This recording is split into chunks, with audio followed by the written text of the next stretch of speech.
అర్థం చేసుకుందాం. పరిశుద్ధుడా పరిశుద్ధుడా పరలోకములో ఉన్న మా తండ్రి, మీ ఘనమైన శ్రేష్టమైన నామానికి వందనాలు, కృతజ్ఞతాస్తుతులు తండ్రి.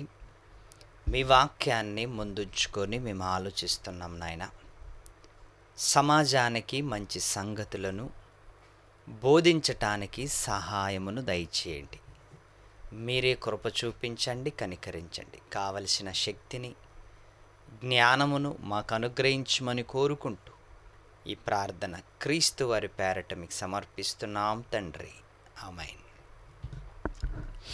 ప్రియమైన దేవుని పిల్లలారా, క్రీస్తు వారి పేరట మీ అందరికీ నా వందనాలు. దేవుని మహాకృపను బట్టి బైబిల్లోని మరికొన్ని సంగతులను నేర్చుకోవటానికి మనం ప్రయత్నం చేద్దాం.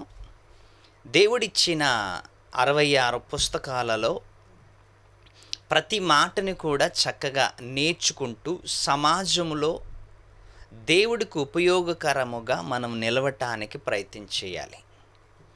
ఒకవేళ మన బ్రతుకుల్లో దేవుడికి ఆయాసకరంగా ఉంది అనుకోండి, మార్చుకోవాలి. దేవుడి దృష్టిలో మనము నీతిమంతులుగా బ్రతకడానికి ప్రయత్నం చేయాలి.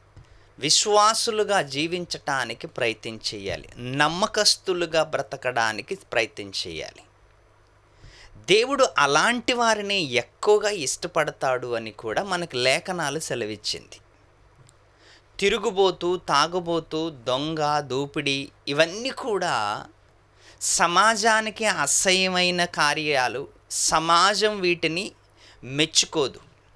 సమాజములో ఉంటున్న మనుషులే మెచ్చుకోలేనప్పుడు దేవుడు మెచ్చుకుంటాడా? దేవుడు కూడా మెచ్చుకోడు. ఎందుకంటే దేవుడు మెచ్చుకునే కార్యక్రమాలు మనం ఎప్పుడు కూడా చేస్తూ ముందుకు వెళ్ళాలి. దేవుడు మెచ్చుకునే కార్యక్రమాలు,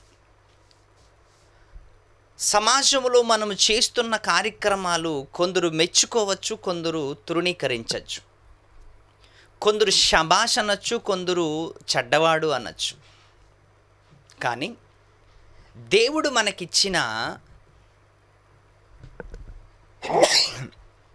ఈ మంచి అవకాశములు, దేవుడు ఏం చెప్పాలనుకుంటున్నాడో తన జ్ఞానము ద్వారా, దేవుడు ఏం చెప్పాలనుకుంటున్నాడో తన వాక్యము ద్వారా చక్కగా మనము పరిశీలన చేయగలిగితే ఈ సమాజములో ఉన్న ఒక బ్రతుకు, ఈ చిన్న బ్రతుకు 60-70 సంవత్సరాల బ్రతుకు, ఈ బ్రతుకు కాలము మనం కలిగి ఉన్నాము అంటే ఒక్కసారి మీరు ఆలోచించండి. చెట్లకైనా 100 సంవత్సరాలు ఆయుష్ కాలం ఉంది. విశ్వానికైనా కోట్ల సంవత్సరాల ఆయుష్ కాలం ఉంది. కానీ మనిషికి మాత్రము దేవుడు 100 సంవత్సరాలే ఇచ్చాడేంటి? ఒకప్పుడు 1000 సంవత్సరాలు మనిషికి ఆయుష్ కాలం ఉండేది అని బైబిల్ మనకి సెలవిస్తుంది. 1000 సంవత్సరాలు ఆయుష్ కాలం కలిగిన మనిషి రాను రాను కాలక్రమము పద్ధతిలో మనిషి ఆయుష్ కాలం 70, అధిక బలమున్న ఎడల 80. చూడండి, అంటే 1000 సంవత్సరాలతో ప్రారంభమైన మనిషి ఆయుష్ కాలం 60, 70, 80 సంవత్సరాలకు ఎందుకు పడిపోయింది? అలా పడిపోవటానికి గల కారణం ఏంటి అంటే, అలా పడిపోవటానికి గల కారణము మనిషి. ప్రియులారా, మనిషి తన చేస్తున్న అత్యాచారము, తన చేస్తున్న దోపిడి, తన చేస్తున్న నేరము, తన చేస్తున్న ఘోరము, దేవునికి వ్యతిరేకంగా, దేవునికి నచ్చని జీవితము కలిగి ఉన్నప్పుడు దేవుడు ఏమనుకున్నాడంటే, మరి ఇంతకాలము మనిషికి ఇస్తే ఇంతకాలం ఈయన చేస్తున్న దోపిడిని భరించాలి, చెడ్డ ఆలోచనలు భరించాలి, ఎన్నెన్నో తప్పుడు పనులు చేస్తున్నప్పుడు భరించాలి అని దేవుడు ఎందుకు మనిషికి ఇంతకాలం ఇస్తే, మరి చివరికి ప్రకృతికి ప్రమాదము, మనుషులకు ప్రమాదం అని దేవుడు ఏం చేశాడంటే కాలక్రమములో మనిషి ఆయుష్ కాలాన్ని తగ్గించేశాడు. చూడండి, 70-80 సంవత్సరాల ఆయుష్ కాలం ఇచ్చిన అందులో కూడా ఎన్నో రోగాలు, ఎన్నో యాక్సిడెంట్లు, ఎన్నో ప్రమాదాలు, ఎన్నో ప్రళయాలు, ఎన్నో దెబ్బలు, ఎన్నో ప్రమాదాలు మనిషి చూస్తున్నాడు, వాటికి గురవుతున్నాడు. ఎన్నో చూస్తున్నాడు మనిషి. అన్నిటినీ తట్టుకుంటూ, అన్నిటినీ గెలుచుకుంటూ, అన్నిటిని దాటుకుంటూ ముందుకెళ్ళిపోతేనే 70-80 సంవత్సరాలు, లేకపోతే మధ్యలోనే మన జీవితం ఆగిపోతుంది ప్రియులారా. మధ్యలోనే రోగాలు వస్తున్నాయి, అనారోగ్యాలు వస్తున్నాయి, ఎన్నో భయంకరమైన రోగాలు. ఎందుకంటే ఇలాంటి వ్యాధులతో బాధపడుతున్న ఎంతోమంది, అందులో నా ఆత్మీయుడు, నా జత పనివాడు విజయ్ కూడా ప్రియులారా. 19వ తేదీ కన్ను మూశాడు. ఎందుకు కన్ను మూశాడు అంటే ఒక భయంకరమైన వ్యాధి ఆయనకు సోకింది. ఎంతో బాధపడ్డాడు, ఎంతో కష్టపడ్డాడు, ఎన్నో డబ్బులు ఖర్చు పెట్టుకున్నాడు. అయినా రోగము కుదరలేదు, బాగు కాలేదు. చివరికి మరణమే శరణ్యం అన్నట్లుగా మన 19వ తేదీ కన్ను మూశాడు ప్రియులారా. ఒక్కసారి మీరు ఆలోచించండి. అంటే జీవితకాలం కలిగిన మనిషి, ఆయుష్ కాలం తెచ్చుకున్న మనిషి 70-80 సంవత్సరాలు అంటున్నాం. కానీ ఆ మధ్యలో ఎన్నో రోగాలు, ఎన్నో ప్రమాదాలు, ఎన్నో హెచ్చరికలు, ఎన్నో మన కళ్ళు ముందు కనిపిస్తున్నప్పుడు అందులో దేనికో ఒక దానికి బలైపోక మనం తప్పదు. దేనికో ఒక దానికి బలైపోతుంటాం, దేనికో ఒక దానికి బానిసైపోతుంటాం. మందుకు బానిసైపోతుంటాం, దొంగతనానికి బానిసైపోతుంటాం, నేరానికి బానిసైపోతుంటాం, నిద్రకి బానిసైపోతుంటాం. ఏమంటే ఇవన్నీ మనం చూస్తున్నప్పుడు మనిషి 70-80 అంటున్నాము, కానీ అదంతా కేవలము దేవుని కృపలో మిగిలిన్నది ప్రియులారా. అందుకే ఈరోజు మన బ్రతుకున్న ఈ జీవిత కాలంలో వాక్యానుసారంగా బ్రతకాలి. వాక్యములో దేవుడు ఏది మాట్లాడుతున్నాడో దాని ప్రకారముగా మనము జీవించాలి. అందుకే తిమోతి గారికి పౌలు ఏమని రాస్తున్నాడు? మంచి యవనుడు తిమోతి. యవన కాలంలో సేవను ప్రారంభించాడు.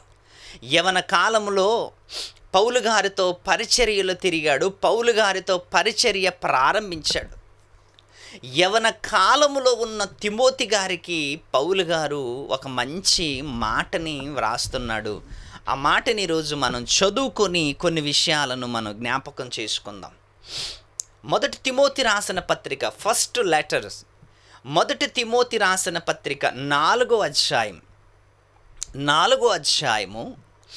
అందులో మొదటి మాట హెచ్చరిస్తూ మాట్లాడుతూ, మొదటి మాట హెచ్చరికగా మాట్లాడుతున్నాడు. సమాజములో ఎలాంటి వారు వస్తున్నారు అని మొదటి మాటలో హెచ్చరిక మాటగా చూపిస్తూ మాట్లాడుతున్న మాట చదువుకుందాం. మొదటి మాటగా చూసుకుందాం. అలాగే మనము డైరెక్ట్గా మాటలోకి వెళ్ళాలి. ఏంటంటే 12వ వచనం, 11వ వచనం, మొదటి వచనం తర్వాత చదువుకుందాం. 11వ వచనం, ఈ సంగతులు నాకు ఆజ్ఞాపించి బోధించుము. నీ యవ్వనమును బట్టి ఎవడును నిన్ను తృణీకరింపనీయకము. నీ యవ్వనమును బట్టి ఎవడు కూడా నిన్ను తృణీకరింపనీయకము అంటున్నాడు. నీ యవ్వనం ఎలాంటిదంటే, యవ్వనము ప్రమాదమో ప్రయోజనం. యవన కాలంలో ఉన్నప్పుడు దేవుడి చేతిలో బలవంతుడుగా ఉంటావు, లేకపోతే అడ్డదారులు తొక్కితే అపవాది చేతిలో బలైపోతాం. అపవాది చేతిలో బలవ్వకుండా దేవుని చేతిలో బాణముగా నీవు తయారవ్వాలి అంటే రాత్రి పగలు దేవుని సేవకులతో పాటు సేవలో, పరిచర్యలో నీవు ముందుకి కొనసాగాలి. లేకపోతే అపవాది చేతిలో బలైపోతాం. ఎందుకు బలైపోతామంటే ముందుగా చెప్పాడు మొదటి వచనములో, అయితే కడవరి దినములలో కొందరు అబద్ధికులు వేషధారణ వలన మోసపరుచు ఆత్మల యందు దయ్యముల బోధయందును లక్ష్యముంచిరి. కడవరి దినాలలో అంటే కడవరి దినాలు ఎప్పుడు? యేసు రాకడతోనే కడవరి దినాలు ప్రారంభమయ్యాయి ప్రియులారా. యేసు రాకడతోనే కడవరి దినాలు ప్రారంభమయ్యాయి. ఏంటి ఈ లోకములో ఎలాంటి వాళ్ళు వచ్చారంట? అయితే కడవరి దినములలో కొందరు అబద్ధికులు వేషధారణ వలన మోసపరుచు ఆత్మలు యందు దయ్యముల బోధ యందును లక్ష్యముంచిరి, విశ్వాస భ్రష్టులగుదురని ఆత్మ తేటగా చెప్పుచున్నాడు. విశ్వాస భ్రష్టులైపోతారంట. విశ్వాస భ్రష్టులు. ఈరోజు ఎక్కువగా అడ్డదారులు తొక్కేది ఎవరనుకుంటున్నారు? ఏజ్ అయిన వాళ్ళు కాదు, పిల్లలు కాదు. ఎవరు? యవనస్తులు.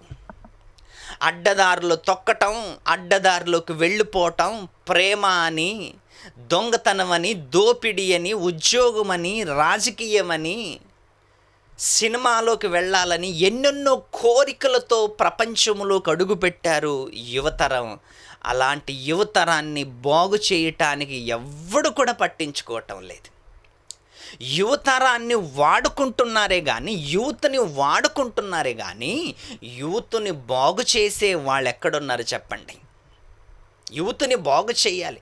యూతే కదా ప్రపంచాన్ని వెలిగించేది, యూతే కదా ప్రపంచాన్ని కాపాడేది. సో మరి అలాంటప్పుడు ఈ యువతరాన్ని కాపాడటానికి ఏ సంస్థ ముందుకొచ్చింది చెప్పండి? ఏ సంస్థ ముందుకొచ్చింది? ఎవరు ముందుకొచ్చారు? అందుకే బైబిల్లో యవనస్తుడైన తిమోతి గారితో పౌలు గారు ఏం మాట్లాడుతున్నాడు తెలుసా? నీ యవనమును బట్టి ఎవడుని తృణీకరింపనీయకము కానీ మాటలలోను, ప్రవర్తనలోను, ప్రేమలోను, విశ్వాసములోను, పవిత్రతలోను విశ్వాసులకు మాదిరిగా ఉండుము. ఎందుకు మాట్లాడుతున్నాడు పౌలు గారు? యవనస్తులందరూ కూడా ఈరోజు ప్రియులారా, ఎప్పుడైతే మొబైల్ చేతికొచ్చిందో ఆ రోజు నుంచి యవనస్తులు ఇంకా పాడైపోయారు. ఇంకా అడ్డదారిలోకి వెళ్ళిపోయారు. ఇంకా సొసైటీని బాగు చేయవలసినది యువతరాము ఈరోజు సొసైటీని పాడు చేస్తున్నారు. ఏమంటున్నాడు? మాటలలోను, ప్రవర్తనలోను, ప్రేమలోను, విశ్వాసములోను, పవిత్రతలోను విశ్వాసులకు మాదిరిగా ఉండుము. విశ్వాసులకు మాదిరిగా ఉండాలి.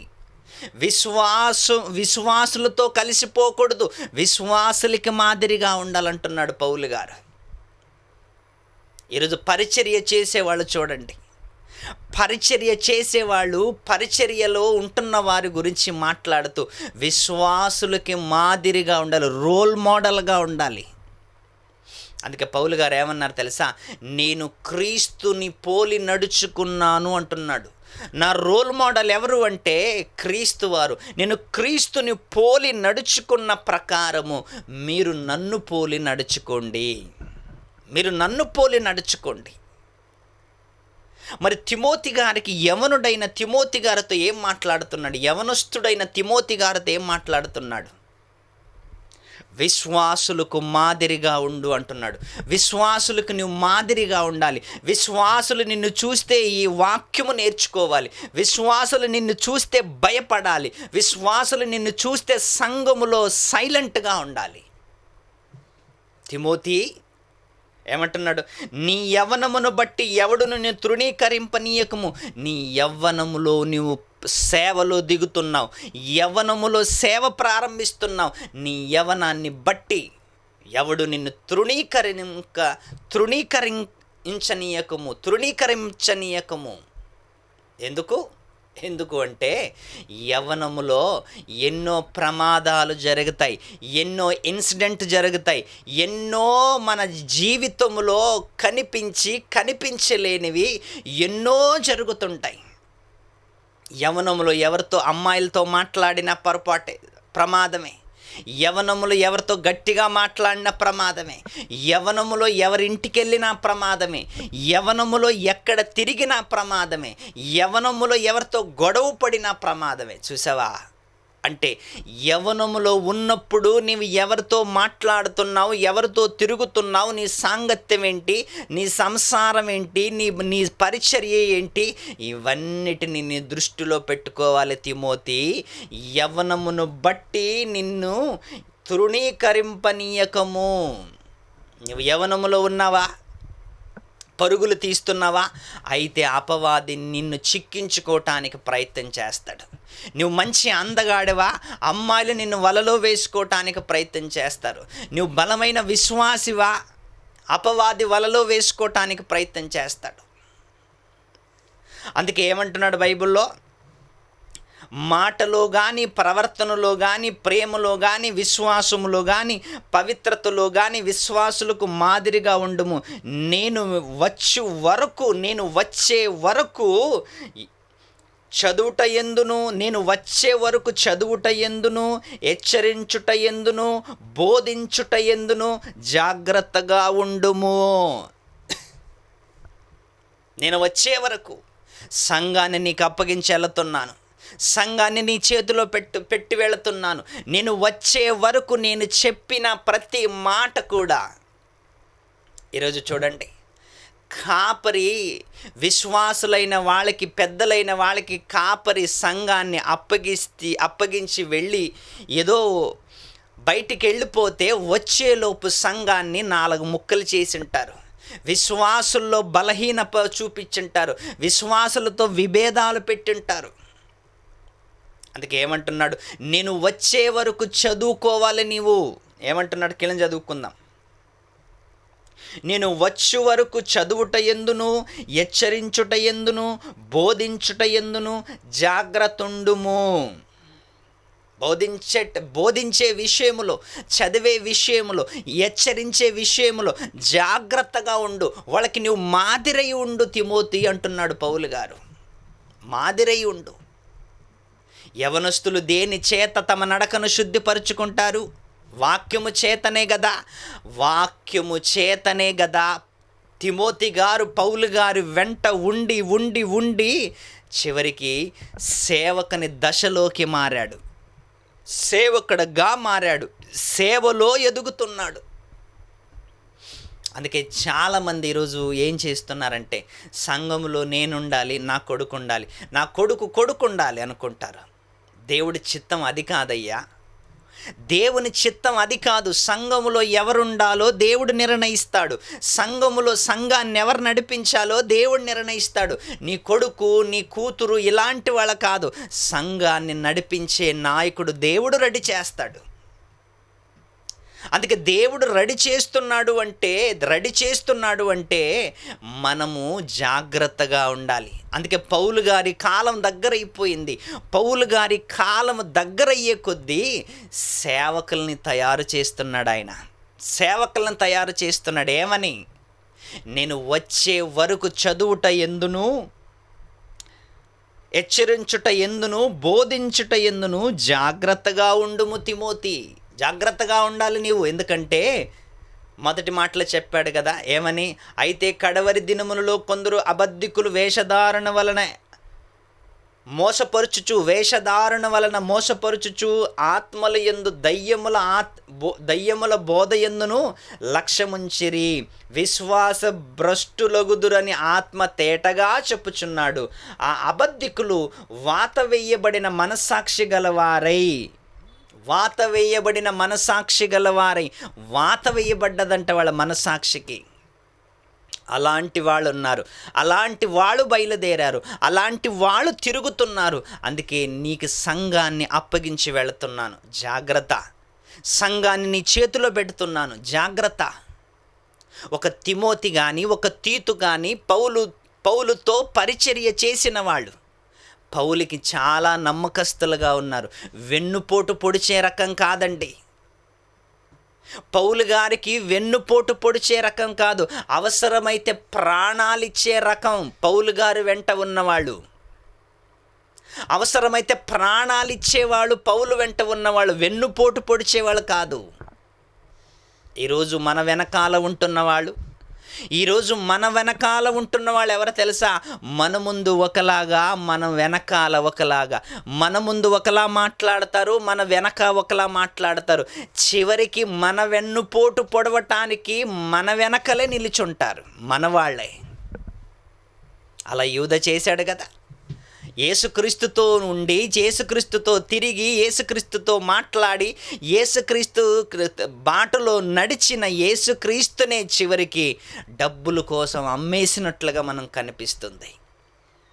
మరి అలాంటప్పుడు ఈరోజు సంఘములో మన వెనకాల ఉంటున్న వాళ్ళు, మన ముందు మాట్లాడుతున్న వాళ్ళు, మన వెనకాల మాట్లాడుతున్న వారు ఎలాంటి వారు అని నువ్వు జాగ్రత్తగా గమనించాలి తిమోతి అంటున్నాడు. నువ్వు జాగ్రత్తగా గమనించాలి. ఎందుకంటే దయ్యాల బోధ బయలుదేరింది సమాజంలో. దయ్యాల బోధ సమాజంలో బయలుదేరింది కదా. మరి ఆ దయ్యాల బోధ చేసేవాళ్ళు మన చుట్టూ ఉన్నారు.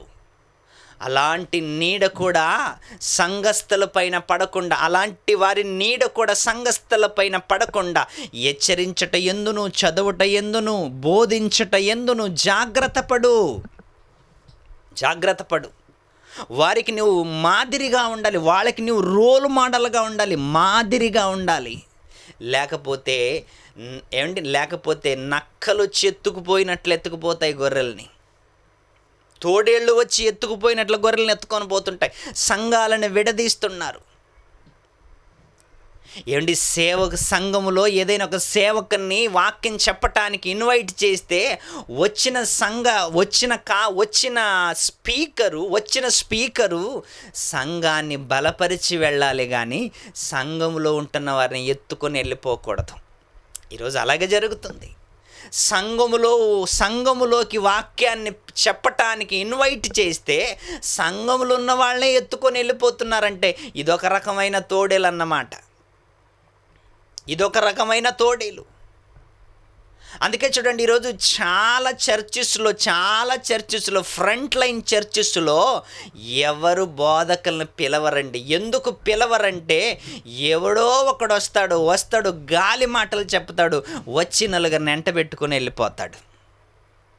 ఇప్పటిదాకా మీ కాపరి చెప్పింది తప్పు, ఇప్పటిదాకా మీ కాపరి నేర్పించింది తప్పు అని ఏదేదో మాట్లాడతాడు, జనాలని మాయం చేస్తాడు, నలుగురిని ఎత్తుకెళ్ళిపోతాడు. కొంగ చేపల్ని ఎలాగ ఎత్తుకొని వెళ్ళిపోతుందో అలాగే బోధకుడు కూడా నలుగురిని ఎత్తుకెళ్ళిపోతాడు. సంఘం అంత గలిబిలి.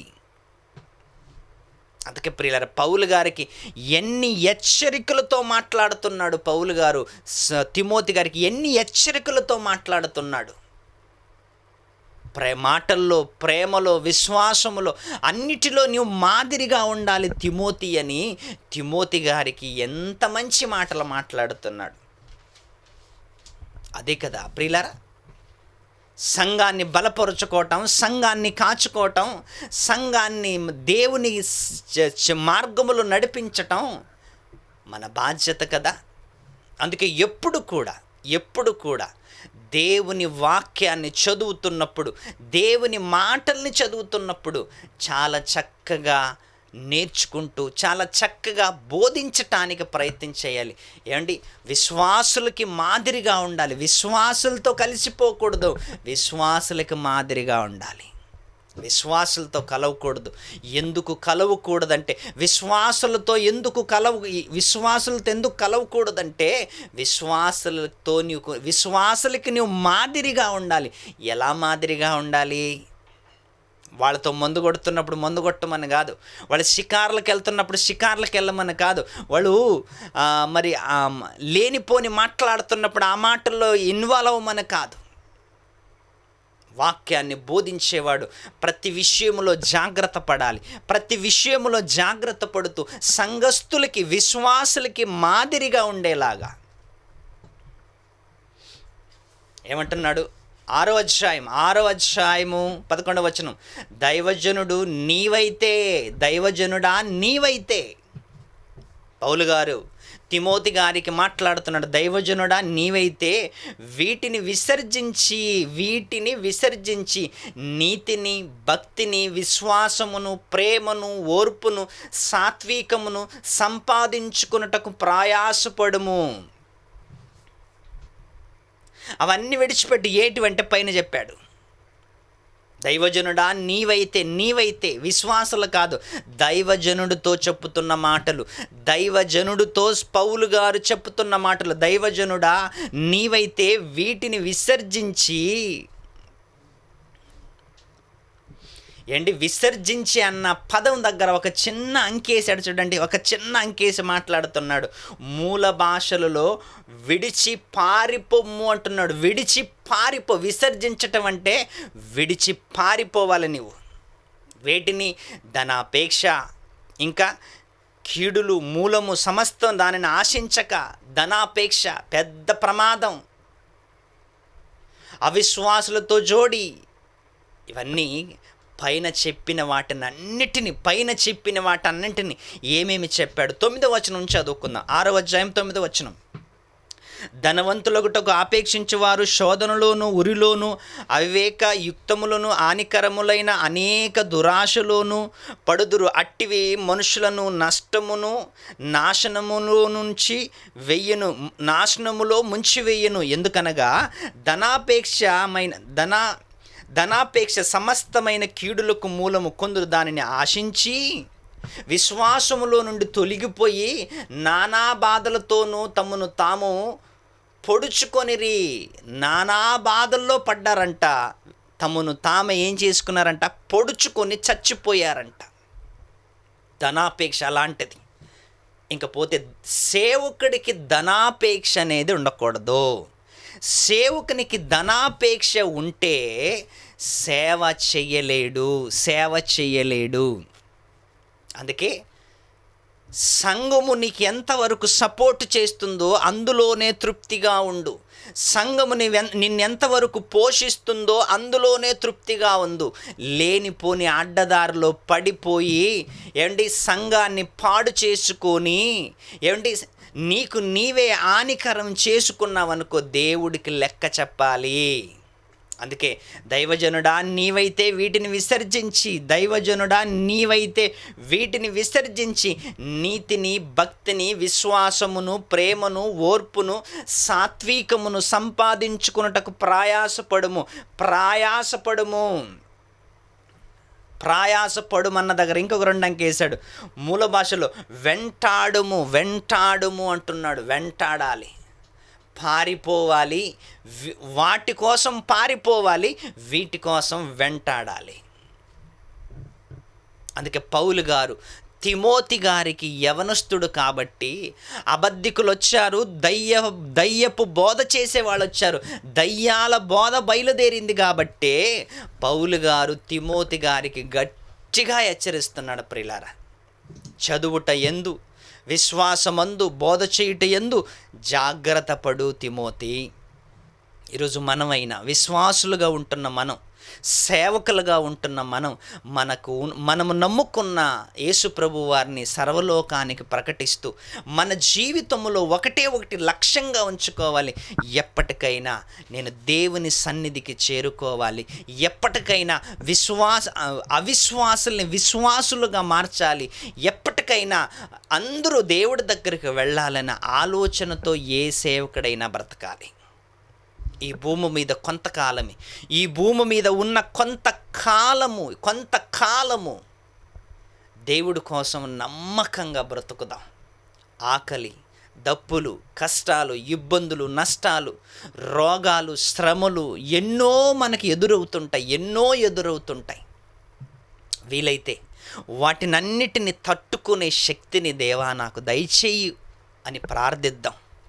నాకు రానివ్వకు అని కాదు, వచ్చిన వాటిని తట్టుకునే శక్తిని నాకు దయచేయి దేవా అని ప్రార్థిద్దాం. ఎందుకంటే ఈ జీవితంలోనే కదండి వచ్చేది నష్టాలు, ఈ జీవితానికే కదా వచ్చేది ప్రమాదాలు, ఈ జీవితానికే కదా వచ్చేది ఎన్నో ఇబ్బందులు.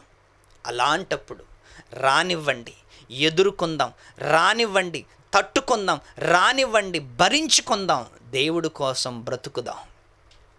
ఎందుకంటే ఈ జీవితములో వచ్చే జీవితములో రావు ప్రియులారా. ఈ జీవితంలోనే వస్తాయి కష్టాలు, కన్నీళ్ళు, ఇబ్బందులు, రోగాలు. ఒకవేళ నీవు దేవుడి కోసం నమ్మకంగా బ్రతికితే, దేవుని కోసం నిజాయితీగా బ్రతికితే ఆ జీవితంలో రోగాలు, కన్నీళ్ళు, ఆకలి, దప్పులు ఇవన్నీ ఏముండవండి. ఒకటి యేసు మనకి అండగా ఉంటాడు. యేసు నీడలో మనం ఉంటాం. అందుకే మీరందరూ కూడా ఈ మాటల్ని గమనించండి. ఎవరినో ఉద్దేశించి కాదు, ఎవరినో దృష్టిలో పెట్టుకొని కాదు, వాక్యము మనకు బోధించింది కాబట్టి వాక్యాన్ని గౌరవిద్దాం, దేవుని మాటల్ని గౌరవిద్దాం, దేవునిలో మనం నడుద్దాం, అనేకులకు సువార్తని ప్రకటిద్దాం. Thank you very much.